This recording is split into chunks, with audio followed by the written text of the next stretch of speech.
And at the end, he came into what we call this hospice facility where it's kind of like a hospital for people who are unhoused. They're too sick to be on the streets, but too healthy to be in the hospital.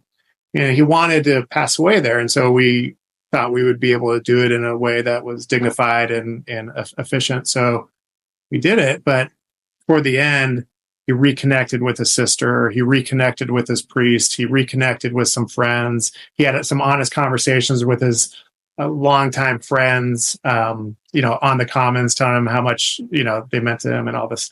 And one of the last words he said to me, and how I kind of end the book toward the end, he said, "Hey, this was really important because," and he had seen a bunch of trauma in his life. He had seen a bunch of dehumanization. He'd seen all this. But he said, at the end, it was so important because he was reminded that love is greater than hate and good is greater than evil. And he said, and in the end, that's all that matters. And again, that kind of resonated with a lot of the religious teachings and so I would think like that group that you're talking about, that community, you said the word community, kind of reminds that, right?